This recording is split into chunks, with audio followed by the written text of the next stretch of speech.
জয় শ্রী রামকৃষ্ণ। জয় স্বামীজি। গঙ্গার তীরে সন্ধে নামছে, মৃদু মন্দ বাতাস, পশ্চিমে আকাশ রক্তাক্ষ, পাখিরা কলকাকলিতে মুখর, বাসায় ফেরার পথে ধীর নীরব চরণে রাত্রি নামছে। রাত্রি নামছে ভবতারিণী মন্দিরের বাগানে। অস্থিরভাবে বাগানে পায়চারি করছেন এক ব্রাহ্মণ, নিরক্ষর, ডিগ্রি ডিপ্লোমাহীন, গ্রাম্য, এক আপন ভোলা ভাব বিভোর মানুষ, যেন এক সদানন্দ বালক। কি যেন আসছে, কি যেন আসবে, বাতাসে যেন তারই পদধ্বনি বাজে। আকুল ব্রাহ্মণ অস্থির চিত্তে পা বাড়ালেন তার ছোট্ট ঘরটির দিকে। আর তারপর ঘটে গেল সেই ব্রাহ্ম মুহূর্তের আলোক বিস্ফোরণ। সিমলের নরেন এসে দাঁড়ালেন কামার পুকুরের গদাধরের চরণে। ইট কাঠ কংক্রিটের কায়স্থ পুত্র এসে দাঁড়ালো সবুজ গ্রামের ব্রাহ্মণ পুত্রের দূর গড়ায়। ইতিহাস এসে দাঁড়ালো ইতিহাসের সামনে। যুগ সন্ধিক্ষণে আকাশে জেগে উঠল ধ্রুবতারা, বাতাসে বেজে উঠল মাঙ্গলিক সুর, গঙ্গার তরঙ্গে বেজে উঠল মহাকালের ছন্দ।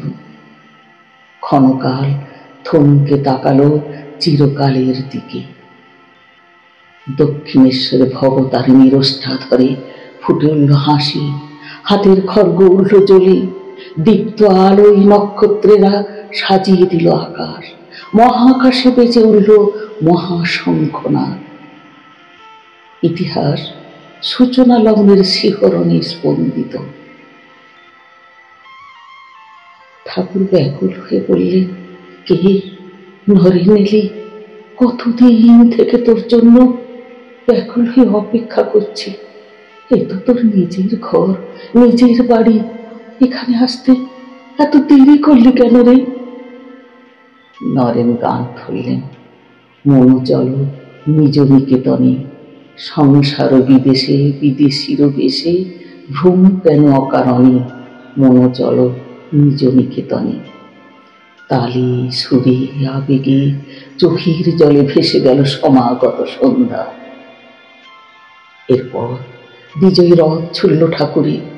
সেই স্বর্ণ রথের চক্র নির্ঘোষে ধুলোর মতো উড়ে যেতে লাগলো মানুষের পাপ, মানুষের পতন, মানুষের যন্ত্রণা, মানুষের কান্না।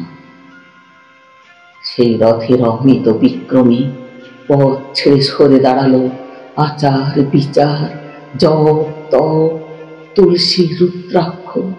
পথের উপরে নীল নীলিমায় জাগ্রত হলো ভালোবাসা, প্রেম, আনন্দ। জগৎ এসে নত জানু হলো গঙ্গা তীরের সাধকের পায়ে। অব্রাহ্মণ নরেন্দ্রনাথ হয়ে উঠলেন ব্রাহ্মণ শ্রেষ্ঠদের মাথার মণি, পথ প্রদর্শক ধ্রুবতারা। সমস্ত ভুবন জানল জীবসেবাই শিবসেবা, মানব প্রেমী ঈশ্বরানুরাগ। এসব একদিন এ বাংলায় ঘটেছিল, সত্যিই ঘটেছিল। শ্রীরামকৃষ্ণ, স্বামী বিবেকানন্দ এরা বাঙালিই ছিলেন। একদিন বাংলা সারা পৃথিবীকে পথ দেখিয়েছিল, জাগার পথ, বাঁচার পথ, চলার পথ, উত্তরণের পথ। হ্যাঁ হ্যাঁ, আমরা বাঙালিরাই মাথা উঁচু করে জগৎকে আলো দিয়েছিলাম। সত্যি, এসব সত্যি কথা। আর আজ মন্দির আছে, মূর্তি আছে, মন্ত্র আছে, নৈকৃত্য আছে, নেই সাধনা, নেই আরাধনা, নেই পূজা। শুধু পতন, কেবল অধঃপাত, কেবল হাহাকার, শুধু মৃত্যু, শুধু দীর্ঘশ্বাস আর হুল্লোড় মোচ্ছব, এক আত্মহননের যুগ। ক্ষমা করো ঠাকুর, ক্ষমা করবেন স্বামীজি। আপনারা আমাদের মানুষের মতো মানুষ করে তুলতে চেয়েছিলেন, আমরা পারিনি, আমরা পশুই থেকে গেছি। হয়তো দিনে দিনে পশুর যে অধম হয়ে ওঠার সাধনায় এখন মগ্ন আমরা। ক্ষমা করবেন স্বামীজি, ক্ষমা করবেন ঠাকুর, ক্ষমা করবেন ঈশ্বর।